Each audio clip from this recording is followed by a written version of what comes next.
नमस्कार बच्चों, कैसे हैं आप सब? आशा करती हूँ आप सभी अच्छे होंगे, स्वस्थ होंगे, खुश होंगे और अपनी पढ़ाई भी अच्छे से कर रहे होंगे। तो जैसा कि आप सभी जानते हैं, मैं हूँ आपकी हिंदी की अध्यापिका और मैं स्वागत करती हूँ आप सभी का आईसीटी वर्चुअल क्लासरूम में। और आज हम यहाँ पर एकत्रित हुए हैं पढ़ने के लिए क्लास 7th की हिंदी। क्लास 7th की हिंदी में हम यहाँ पर पढ़ रहे हैं अपनी वसंत पाठ्य पुस्तिका भाग 2 का चैप्टर खान पान की बदलती तस्वीर। तो इसको हम अपने लास्ट 2 सेशन से पढ़ रहे हैं और मैं आशा करती हूँ कि आप सभी को काफी कुछ चीजें इसमें समझ में आई होंगी। जैसे कि मैंने आपको इसमें बताया कि किस तरह से समय के साथ जो है सारी चीजें बदलती हैं। समय के साथ साथ हमारा जो रहन सहन है, हमारे तौर तरीके हैं, हमारे ओढ़ने पहनने का, हमारी बोली भाषा जिस तरह से चेंज हो रही है, परिवर्तित हो रही है, बिल्कुल उसी तरह से हमारे खान पान की जो एक तस्वीर है वो भी बदल रही है।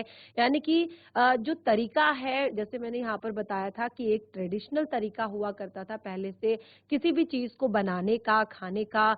और क्योंकि ज्यादातर जो महिलाएं हुआ करती थी वो गृहिणी हुआ करती थी और अब जो है महिलाएं भी कामकाजी हैं, तो इसीलिए उनको भी रेडी टू ईट वाला यानी कि कोई ऐसा भोजन, ऐसी चीजें जो बहुत जल्दी से बन जाए फटाफट, जिसमें ज्यादा टाइम ना लगे, हेल्दी भी हो, तो ऐसी चीजें जो है अब बनती हैं। तो बहुत सारी चीजें जो है चेंज हुई हैं और बहुत अंतर आया है। और एक तरह से खान पान की एक मिश्रित संस्कृति बन गई है। यानी कि पहले के समय में जैसे मैंने यहाँ पर आपको बताया कि किस तरह से आपने देखा कि जो दक्षिण भारतीय भोजन है वो दक्षिण भारत में केवल मिलता था, या अगर जो आपका नॉर्थ इंडियन फूड है वो वहीं पर मिलता था। जैसे महाराष्ट्र में जो स्थानीय जो फूड थे, स्थानीय जो भोजन थे वो वहीं पर मिलते थे।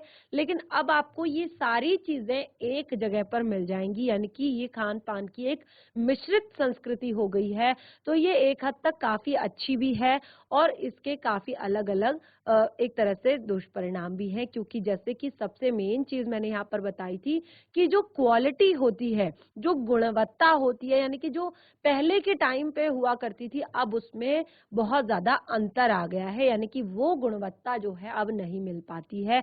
तो इसका भी रीजन यहाँ पर दिया था कि पहले के समय में क्या होता था कि महिलाएं जो है आधे जो इंग्रेडिएंट्स होते थे, आधे जो एक तरह से किसी भी रेसिपी को बनाने के लिए चाहे मसाले हो या सामान हो, वो आधे घर पर बना हुआ होता था। लेकिन अब सारी चीजें जो हैं बाजार में मिलती हैं, तो कुछ भी फ्रेश नहीं होता। तो टेस्ट में अंतर आना तो स्वाभाविक है, गुणवत्ता में अंतर आना स्वाभाविक है। तो चलिए चलते हैं स्मार्ट बोर्ड की तरफ, शुरू करते हैं अपने आज के सेशन को, कंटिन्यू करते हैं अपने टॉपिक को। काफी सारी इंटरेस्टिंग चीजें और भी हमें यहाँ पर पता चलने वाली है। और लास्ट सेशन में जो आपका होमवर्क था वो ये था कि देश के प्रत्येक राज्य की जो भी जरूरी एक तरह से महत्वपूर्ण जो भोजन है, यानी कि जिस राज्य का जो फेमस है वो आप लिख कर लाएंगे। ये मैंने आपको होमवर्क में दिया था और मैं आशा करती हूँ कि आप सभी ने घर पर अपने चैप्टर को पढ़ा होगा, अपने होमवर्क को किया होगा। तो चलते हैं स्मार्ट बोर्ड की तरफ, शुरू करते हैं आज का सेशन। तो देखिए यहाँ पर हमने अभी तक काफी सारी चीजें पढ़ ली हैं और ये आपको यहाँ पर ये चीजें यहाँ पर आपको बताने का, दोबारा से एक चीजें ये आपको दिखाने का रीजन यही है कि आप लोग ध्यान दे सके कि हम पढ़ क्या रहे हैं, क्या समझ रहे हैं।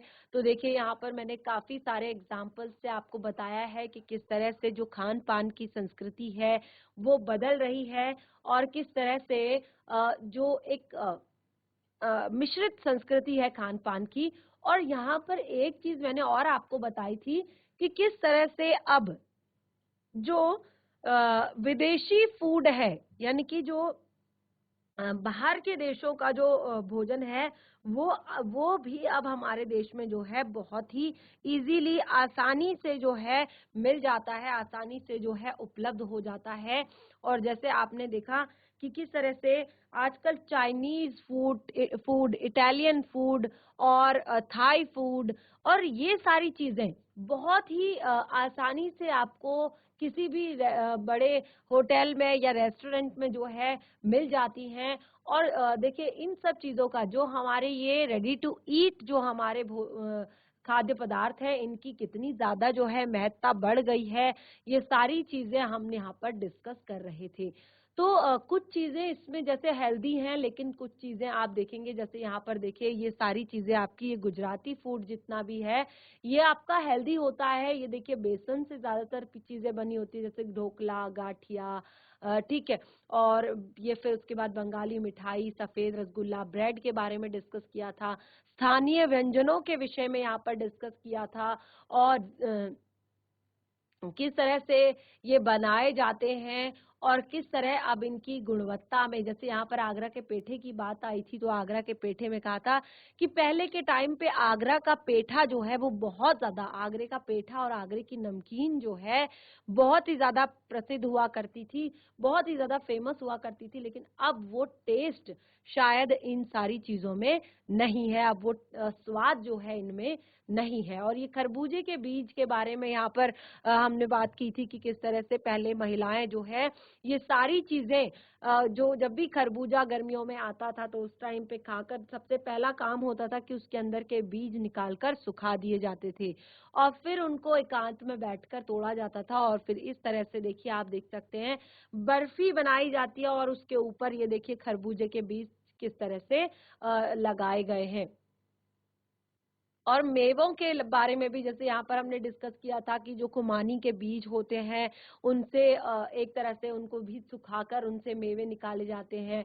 और अब हम यहाँ पर आगे आज जो पढ़ने वाले हैं वो हम पढ़ने वाले हैं कि किस तरह से मध्य वर्गीय स्कूलों में जो टिफिन सिस्टम है उसके बारे में, और साथ ही जो एथनिक फूड है, एथनिक फूड यानी कि जो एक तरह से मिलाकर बनाए गए हैं जैसे चाइनीज, आप देख सकते हैं जिस जो सूपी नूडल्स आप देख सकते हैं, ये सूपी नूडल्स है। जैसे चाउमीन जो बनती है उसमें इस तरह के को इस तरह का सूप बना के उसको हम कहते हैं सूपी नूडल्स, कबाब, ठीक है, गुजिया और इस तरह की कचौड़ियाँ, जलेबियाँ, ये आपकी एथनिक भोजन है। और उसके बाद देखिए यहाँ पर काफी सारी चीजें मैंने आपको डिस्कस की थी, तो आज हम उसी को आगे कंटिन्यू करते हैं।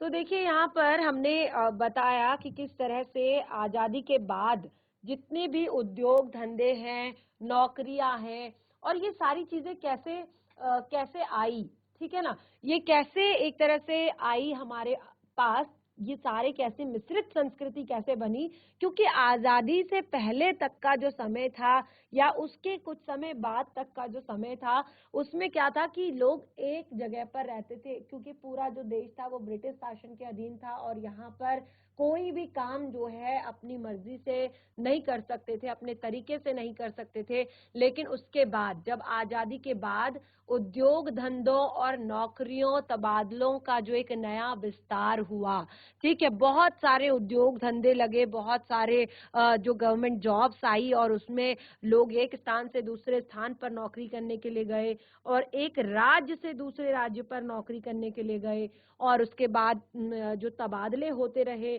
तो उनसे क्या हुआ कि हमने एक दूसरे के शहरों को, एक दूसरे के राज्यों को, एक दूसरे के संस्कृति सभ्यता को, एक दूसरे के रीति रिवाजों को जो है जानना और परखना सीखा।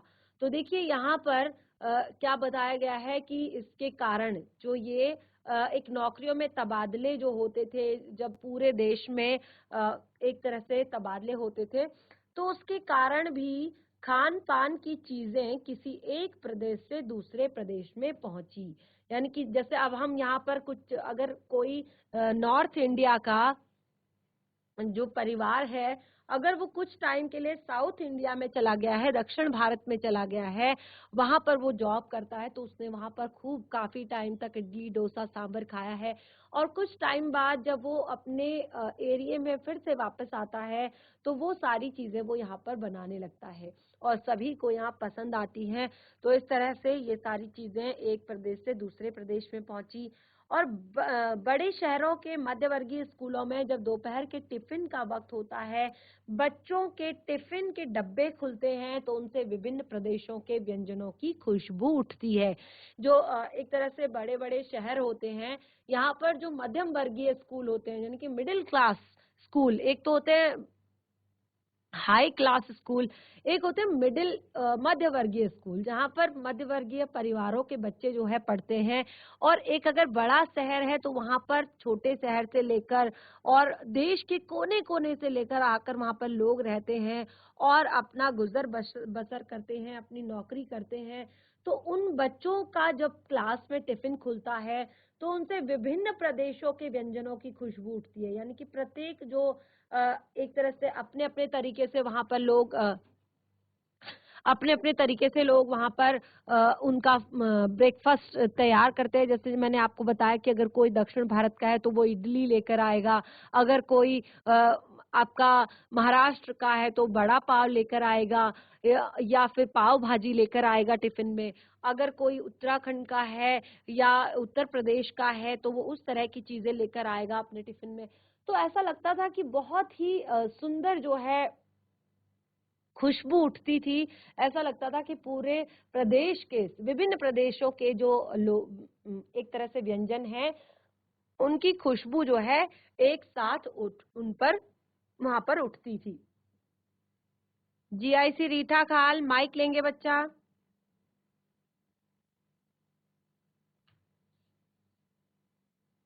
जीआईसी रीठा खाल, माइक लेंगे। मैम। वेरी गुड मॉर्निंग बच्चे। क्लास 7th के बच्चे हैं आप? Yes ma'am. क्या पढ़ रहे हैं हम यहाँ पर? मैम, खान पान की बदलती तस्वीरें। हाँ, ये कौन से सब्जेक्ट में है और कौन सी बुक है? Ma'am, Basant. Very good. Hindi की वसंत पाठ्य पुस्तिका का चैप्टर खान पान की बदलती तस्वीर। तो आप लास्ट सेशन में थे क्लास में? No ma'am.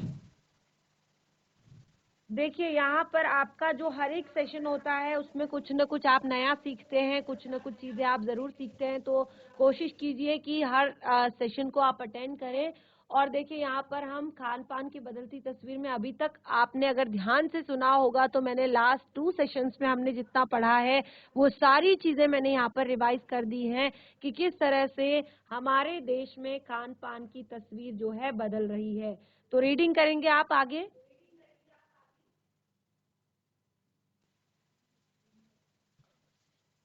हम खान पान से भी एक दूसरे को जानते हैं। इस दृष्टि से देखें तो खान पान की नई संस्कृति में हमें राष्ट्रीय एकता के लिए एक नए बीज भी मिल सकते हैं। बीज भलीभांति तभी अंकुरित होंगे जब हम खान पान से जुड़ी हुई दूसरी चीजों की ओर भी ध्यान देंगे।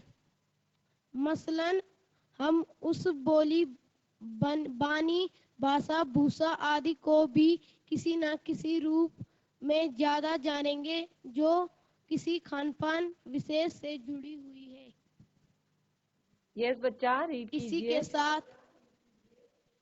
इसी के साथ ध्यान देने की बात यह है कि स्थानीय व्यंजनों का पुनरुद्धार पुनरुद्धार भी जरूरी है, पुनरुद्धार जिन्हें अब पुनः पुनः उद्धार पुनरुद्धार भी जरूरी है, जिन्हें अब एथनिक कहकर पुकारने का चलन बढ़ा है। ऐसे स्थानीय व्यंजन केवल 5 सितारा होटलों के प्रचारार्थ नहीं छोड़ दिए जाने चाहिए।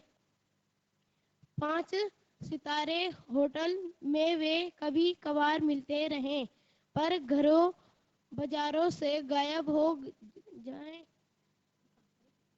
तो यह एक दुर्भाग्य ही होगा। अच्छी तरह बनाए पकाए गए पूड़ियाँ, कचौरियाँ, जलेबियाँ भी अब बाजारों से गायब हो रही हैं।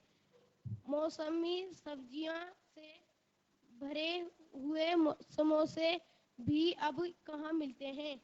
उत्तर भारत में उपलब्ध व्यंजनों की भी दुर्गति हो रही है। Good, very good. बैठ जाइए बच्चा, वेरी गुड। तो यहाँ पर देखिए हमने एक चीज पढ़ी बहुत ही ज्यादा जरूरी, वो थी कि हमें आजादी के बाद जो उद्योग धंधों में जिस तरह से चेंज आया, तो उसके बाद क्या हुआ, एक नया विस्तार हुआ इस खान पान की संस्कृति का। तो यहाँ पर हमने कहा हम खान पान से एक दूसरे को जानते हैं, यानी कि जो हम उनके खाने पीने से उनको जानते हैं। जैसे हम कहते हैं कि जो बंगाली लोग होते हैं वो ज्यादातर चावल खाते हैं, ठीक है।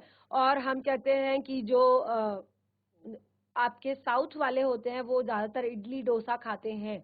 और इस तरह से हम सभी के बारे में यहाँ पर कहते हैं, जैसे पंजाब के लोग हैं तो हम कहते हैं वो साग और रोटी ज्यादातर खाते हैं। अब रोटी मक्की की हो सकती है, चावल की हो सकती है, ठीक है। और जैसे उत्तराखंड के लोग हैं वो मोटा अनाज ज्यादा खाते हैं। तो इस तरह से हम खान पान से भी एक दूसरे को जानते हैं। और इस दृष्टि से देखें तो खान पान की एक नई संस्कृति में हमें राष्ट्रीय एकता के बीज मिल रहे हैं, यानी कि ये जो मिश्रित संस्कृति है खान पान की, इसमें हमें राष्ट्रीय एकता के बीज मिलते हैं। हमें लग रहा है कि इससे क्या है कि राष्ट्रीय एकता को बल मिलेगा। लेकिन ये केवल खाने पीने से नहीं होंगे, यानी कि इसका जो बीज है वो केवल खाने पीने से जुड़ी हुई चीजों से नहीं होंगे, बल्कि दूसरी चीजों को भी हमें ध्यान देना होगा। जैसे हमें उनकी बोली बानी, यानी कि उनकी बोली भाषा, उसको अपनाना होगा। वेशभूषा में भी हमें किसी भी प्रकार का भेद नहीं करना होगा। और देखिए इसीलिए इसी के साथ ध्यान देने वाली बात यह है कि एथनिक व्यंजनों का पुनरुद्धार भी जरूरी है। जो स्थानीय व्यंजन है, स्थानीय व्यंजन जो है उनका पुनरुद्धार भी जरूरी है। पुनरुद्धार यानी कि अब देखिए बच्चे जो जो पुरानी चीजें होती हैं, जैसे यहाँ पर कहा कि पहले के टाइम पे सबसे मेन चीजें क्या मिलती थी बाजारों में, जब ये चाइनीज फूड नहीं हुआ करता था, इटालियन नहीं हुआ करता था, तो तब सबसे ज्यादा बाजारों में जो फेमस चीज हुआ करती थी वो होते थे समोसे, जलेबियां, पकौड़ियां, कचौड़ियां। ये सारी चीजें जो है बाजार में मिलती थी। और अब क्या हो रहा है, अब इनका पुनरुद्धार, यानी कि अब लोग धीरे धीरे जब इनको भूलते जा रहे हैं, इनको जब लोग खाना पसंद नहीं कर रहे हैं, तो अब इनका पुनरुद्धार करना भी जरूरी है। यानी कि दोबारा से इन्हें ट्रेंड में लेकर आना, दोबारा से इन्हें इसी तरह से लोगों में फेमस करना। तो इसीलिए अब इसको स्थानीय व्यंजनों को एथनिक कहकर पुकारने का चलन बढ़ा है। आपने देखा होगा कि ड्रेस के लिए भी कहते हैं ये एथनिक है, कुछ एथनिक पहनो। तो ड्रेस यानी कि उसको मिक्स कर दिया जाता है कि वो थोड़ा सा स्टाइल जो होगा उसका इंडियन होगा और थोड़ा सा वेस्टर्न और इंडियन को जो है मिक्स कर दिया जाता है, तो उसको कहते हैं कि एथनिक बन गया, ठीक है। तो इसी तरह से जो भोजन होता है, स्थानीय व्यंजन जो है, उनको भी अगर इसी तरह से उनका पुनरुद्धार कर दिया जाए तो इसको ये काफी अच्छे से आगे बढ़ेगा। तो ऐसा करने का केवल 5 सितारा होटलों के प्रचारार्थ नहीं छोड़ना चाहिए कि 5 स्टार होटलों में ही एथनिक चीजें मिलेंगी। इसके लिए जो है भले ही वो 5 सितारा होटलों में कभी कभार मिल जाएं, पर घरों बाजारों से गायब नहीं होनी चाहिए। और देखिए हो रही है। और देखिए आपने देखा होगा कि पहले के टाइम पे जलेबी के लोग बहुत ज्यादा शौकीन हुआ करते थे, समोसों के लोग बहुत ज्यादा शौकीन हुआ करते थे। और आम तौर पर समोसे में जो है आलू भरा जाता है, लेकिन आजकल आप देखेंगे कि जो समोसे हैं उनमें बहुत सारी सब्जियां भरकर उन्हें बनाया जाता है। और कई बार पनीर के समोसे बनाए जाते हैं। कई बार आपने देखा होगा कि जो मीठे में बनता है उसे ड्राई फ्रूट समोसा कि बिल्कुल समोसे की तरह होता है लेकिन मीठा होता है, ड्राई फ्रूट समोसा, उसके अंदर सारे ड्राई फ्रूट्स भरे जाते हैं, ठीक है। तो उत्तर भारत में जो उपलब्ध व्यंजन है, यानी कि उत्तर भारत में जो चीजें पहले मिलती थी उनकी दुर्गति हो रही है। क्यों हो रही है? अचरज नहीं कि पहले उत्तर भारत में जो चीजें गली मोहल्लों की दुकानों में आम रूप आम तरीके से मिलती थी। बहुत ज्यादा आश्चर्य की बात नहीं है कि पहले जो उत्तर भारत में जो चीजें उत्तर भारत के गली मोहल्लों में आम हुआ करती थी, यानी कि आसानी से उपलब्ध होती थी, अब उन्हें खास दुकानों पर तलाशा जाता है, यानी कि अब उन्हें खास दुकानों पर ढूंढा जाता है। और यह भी एक कड़वा सच है कि कई स्थानीय व्यंजनों को हमने तथाकथित आधुनिकता के चलते छोड़ दिया है। बहुत सारे जो स्थानीय व्यंजन हैं उनको हमने तथाकथित आधुनिकता के चलते छोड़ दिया है। और पश्चिम की नकल में बहुत सारी चीजें ऐसी अपना ली हैं जो स्वाद, स्वास्थ्य और सरसता के मामले में हमारे अनुकूल नहीं है। देखिए पहले के टाइम पे जो हमारा पहाड़ी ट्रेडिशनल एक तरह से भोजन हुआ करता था उसमें सबसे ज्यादा फेमस हुआ करती थी मक्के की रोटी, और जो कोदा कहते हैं ना, मंडवे की रोटी, ठीक है ना। तो मंडवे की रोटी और जो खेतों के किनारे जो हरी सब्जी होती है वो, और इस तरह की और भी बहुत सारी चीजें जो केवल और केवल पहाड़ों में उस टाइम पे उगती थी। और अब शायद हमने वो कहीं पीछे छोड़ दी है कि इस कारण कि जो हमारे पश्चिमी नकल करके, जो पश्चिमी सभ्यता की नकल करके, यानी कि जो हमारी चीजें हैं, जैसे हम कहते हैं कि हम पिज्जा खा रहे हैं। अब देखिए जो पिज्जा होता है उसका जो बेस होता है वो न जाने कितने टाइम पहले बना हुआ होता है और कोई भी फ्रेश वो बहुत ज्यादा नहीं होता है। और इसी तरह से अगर वो फ्रेश भी होता है तो उसका आटा भी बहुत ज्यादा टाइम पहले गूंद दिया गया होता है। तो इस तरह से ये सारी चीजें स्वाद और स्वास्थ्य और सरसता के मामले में बहुत ज्यादा हमारे अनुकूल नहीं होती है। और देखिए यहाँ पर कहा है कि यह भी हो रहा है कि खान पान की मिश्रित संस्कृति में हमें कई बार चीजों को कई बार जो मिश्रित संस्कृति है उसमें कई बार चीजों का असली और अलग स्वाद नहीं ले पा रहे हैं। यानी कि अक्सर प्रतिभोजों और पार्टियों में एक साथ ढेरों चीजें रख दी जाती हैं और उनका स्वाद गड़बड़ हो जाता है। यानी कि ये जो मिश्रित संस्कृति बनी है, अब आप देखेंगे कि कोई भी शादी का फंक्शन है तो वहां पर आपको एक तरफ चाइनीज का कॉर्नर मिल जाएगा, वहां पर आपको सारे चाइनीज फूड मिलेंगे। एक तरफ आपका जो ट्रेडिशनल वेडिंग का खाना होता है, फिर एक तरफ पंजाबी जो होता है, एक तरफ जो पहाड़ी होता है। तो इस तरह से अगर सबके सब भोजन अगर एक ही टेबल पर रख दिए जाएं, एक ही जगह पर रख दिए जाएं, तो फिर लोग उनका स्वाद जो है उस तरीके से नहीं ले पाते हैं जिस तरह का उनका स्वाद जो है अलग अलग लिया जाता है। तो यहाँ पर बताया कि खान पान की जो मिश्रित संस्कृति है वो एक तरह से विविध संस्कृति हमें कुछ चीजें चुनने का अवसर देती है। जो खान पान की मिश्रित संस्कृति है, विविध संस्कृति है, ये हमें कुछ चीजें चुनने का अवसर देती है, कुछ चीजें जो है अपने लिए लेने का अवसर देती है। जैसे हम प्रायः उनका लाभ नहीं उठा पाते, वो हमें देती तो है लेकिन हम उन्हें लाभ नहीं उठा पाते हैं। हम अक्सर एक ही प्लेट में कई तरह के और कई बार तो बिल्कुल विपरीत प्रकृति वाले व्यंजन परोस लेना चाहते हैं। और देखिए जो संस्कृति है ये हमें बहुत कुछ चुनने का अवसर देती है कि हाँ आपके पास बहुत सारे अवसर हैं। जो ये मिश्रित संस्कृति है ये कहती है कि आपके पास बहुत सारे अवसर हैं, आप एक तरह से इसमें से चूज कीजिए कि आपको क्या करना है, क्या लेना है, क्या नहीं लेना। लेकिन प्रायः उस टाइम पे हम उन सभी चीजों का लाभ नहीं उठा पाते हैं और अक्सर हम एक ही प्लेट में कई तरह के भोजन ले लेते हैं। शादी में आपने देखा होगा ना, जो शादी जब जाते हैं वेडिंग में, तो वहां पे अक्सर कई लोग जो होते हैं वो अपनी प्लेट को इस तरह से भर लेते हैं, वो सोचते हैं कि हम शादी में बना हुआ कोई भी खाना ना छोड़ें, कि कुछ भी छूटना नहीं चाहिए बस। आपने देखा होगा कई लोगों की प्लेट होती है इस तरह से बहुत ज्यादा भरी हुई होती है और मुझे लगता है कि वो उतना खा भी नहीं पाते हैं, वो फिर उसके बाद पूरा वेस्ट कर देते हैं।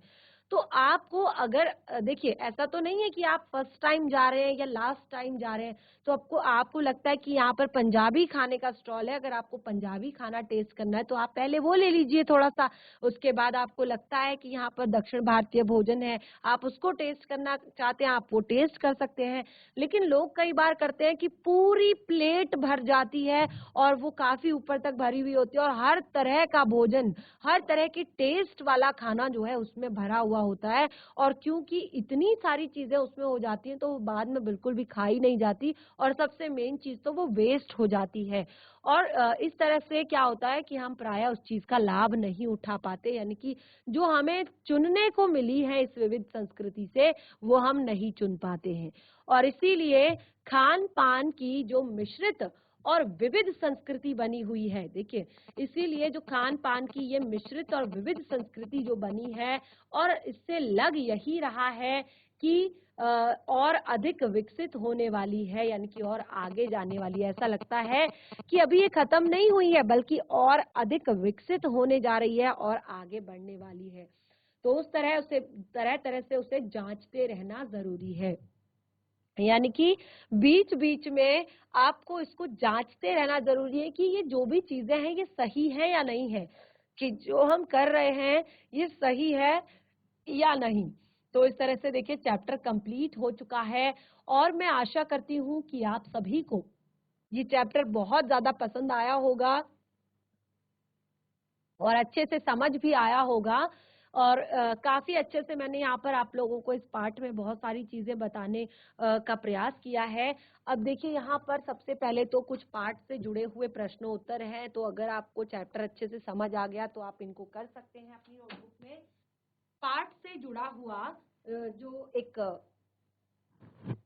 पूरे व्याकरण का पूरा एक तरह से जो सेशन है, यहाँ पर व्याकरण से जुड़ा हुआ आपकी पाठ्य पुस्तिका में दिया गया पूरा पाठ है। जैसे देखिए सबसे पहले यहाँ पर विशेषण और विशेष्य बताया है।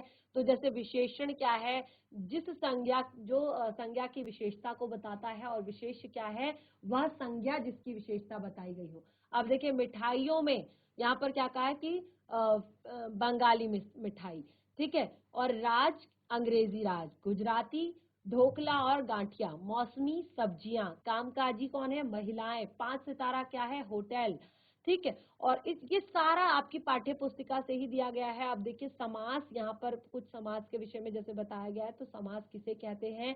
समास का अर्थ होता है संक्षेप में या दो से अधिक शब्दों के मेल से बने नए शब्द को बनाने की विधि समास। देखिए ये हमने व्याकरण में पढ़ा है और अभी हम आगे भी इस टॉपिक को यहाँ पर डिस्कस करने वाले हैं। तो जैसे यहाँ पर दाल रोटी, और इसमें आपका समास है, ठीक है, क्योंकि इसमें दोनों पद प्रधान है, दाल और रोटी, तो द्वंद्व समास है। खान पान, द्वंद्व समास का उदाहरण है खान और पान, ठीक है। तो इस तरह से समास भी यहाँ पर क्लियर किया गया है। उसके बाद उपसर्ग, दुर्गति हो रही है, देखिए दुर्गति यानी कि दुर और गति, दुर्गति यानी कि बुरी दशा। विदेशी, वि और देशी यानी कि दूसरे देश का। प्रक्रिया, प्र और क्रिया यानी कि कोई विधि, ठीक है। तो इस तरह से यहाँ पर विलोम शब्द भी है, अनुकूल, प्रतिकूल, लाभ, हानि, सकारात्मक, नकारात्मक, खुशबू, बदबू, आधुनिकता, प्राचीनता, ठीक है। तो ये जो सारे शब्द हैं ये आपकी पाठ्य पुस्तिका से दिए गए हैं और उन्हीं का हल यहाँ पर दिया गया है।